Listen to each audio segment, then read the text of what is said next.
WhatsApp friends, मेरा नाम है Naresh. Welcome to my channel financial independence. दोस्तों, आज की इस वीडियो में हम बात करेंगे फ्यू स्टेप्स टू टेक जैसे ही आपके अकाउंट में सैलरी क्रेडिट होती है। इस वीडियो को शुरू करने से पहले please subscribe to my channel and hit the bell icon so that you won't miss any of the latest videos. दोस्तों, आपने कभी सोचा है कि सैलरी आती ही मेरी सैलरी फटाफट ख़त्म हो जाती है, या फिर मंथ एंड आते आते मेरा अकाउंट पूरा खाली हो जाता है।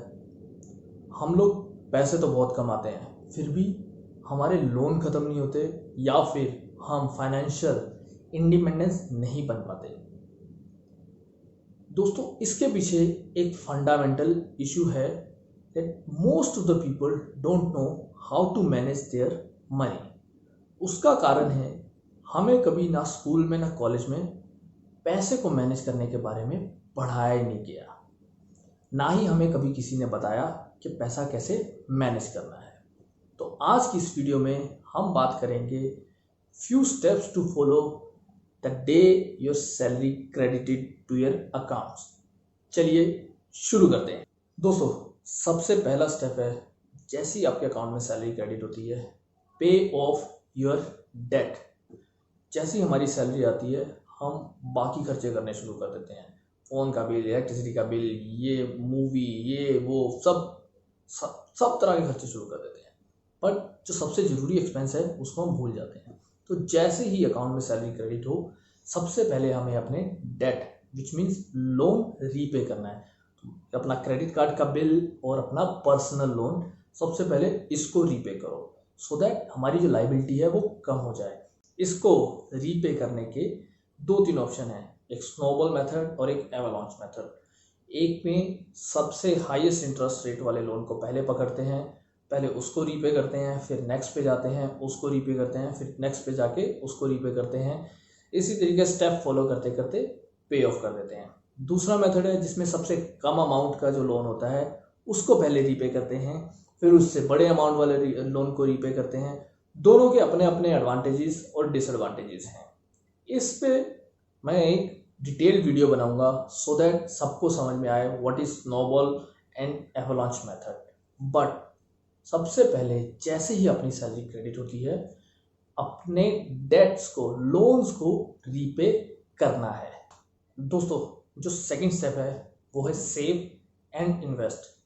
सैलरी आती है, उसका कुछ पोर्शन आपको साइड करना है, उसको सेव करेंगे और उसको हम इन्वेस्ट करेंगे। वो इन्वेस्टमेंट आपकी रिटायरमेंट के लिए हो सकती है, आपकी किड्स की एजुकेशन के लिए हो सकती है, उनकी मैरिज के लिए हो सकती है। Depending on your financial goals, आपको पैसे सेव करके इन्वेस्ट करने हैं। ये एक बहुत ही क्रिटिकल स्टेप है दोस्तों। जनरली आपका जो इन्वेस्टमेंट है वो रफली अराउंड 20% के आसपास होना चाहिए, 20% of your take home salary. ठीक है, इन केस आप 20% नहीं कर पा रहे हो तो वट एवर इज 5%, 10% उससे शुरू करो। जैसे ही आपका डेट रीपेमेंट हो जाएगा, आपके लोन्स की रीपेमेंट हो जाएगी, तो वहाँ से जो पैसा बचेगा उसको हम सेविंग के लिए लेके आएंगे। Then will use that money and invest it for our future goals. It will help you achieving financial independence. Let's move on to step number 3। Debt repayment हो गया, सेविंग एंड इन्वेस्टमेंट हो गया। Now third biggest step is your needs and necessities. Step number 3 में 50% of your salary goes to your needs. Basically your electricity bill, your food का bill, grocery shopping, wifi का bill, your transportation, your commuting, जो आपके basic needs हैं उस पर हमें 50% expense spend करना है। Make sure that you spend this money on your needs, not on your wants. So needs and wants में जो बेसिक डिफरेंस है दोस्तों, needs you cannot live without. रोटी, कपड़ा और मकान, इसके बिना हम नहीं जी सकते। वॉन्ट्स जो हैं, the things we can live without, like branded clothes, ठीक है, उसके बिना गुजारा हो जाता है। एक्सपेंसिव मोबाइल फ़ोन्स, 1,60,000 70,000 के फ़ोन को आप अवॉइड कर सकते हो। 20,000 25,000 10,000 वाले फ़ोन से गुजारा हो जाता है। So make sure you will be spending this money on your needs, not on anything else. चलिए दोस्तों, आगे बढ़ते हैं स्टेप नंबर 4। आपने अपना डेट रीपे कर दिया, आपने पैसे सेव कर लिए, इन्वेस्ट कर लिए, बेसिक्स नीड्स के लिए भी एलोकेशन कर दिया। अब स्टेप नंबर 4 में आपको क्या करना है, you need to save money for emergency fund. दोस्तों एमरजेंसी फंड नाम से ही क्लियर है, वो पैसा जो आप सिर्फ और सिर्फ एमरजेंसी के लिए यूज़ करेंगे। कभी भी आपको कुछ सडन एक्सपेंस होते हैं, वो पैसा उस टाइम पे यूज़ होगा। दोस्तों वेकेशन पे जाने का मूड कर रहा है, इज़ नॉट एन एमरजेंसी। आपकी गाड़ी ख़राब हो गई है और मे बी आपको कुछ मेडिकल एक्सपेंस करने हैं, वो आपका एमरजेंसी फंड है। दोस्तों आइडल केस सिनेरियो में हमें 6 मंथ तक का एमरजेंसी फंड बनाना चाहिए। आपके 6 मंथ्स के जो बेसिक मंथली एक्सपेंस हैं, equal to that money you need to put it into emergency fund. जो आपका एमरजेंसी फंड है, ये एक लिक्विड फॉर्म में होना चाहिए और इजी एक्सेसिबल होना चाहिए, ताकि कल को कभी भी कोई भी इमरजेंसी आती है तो आप इस पैसे को इमीडिएटली एक्सेस कर पाओ और यूज़ कर पाओ।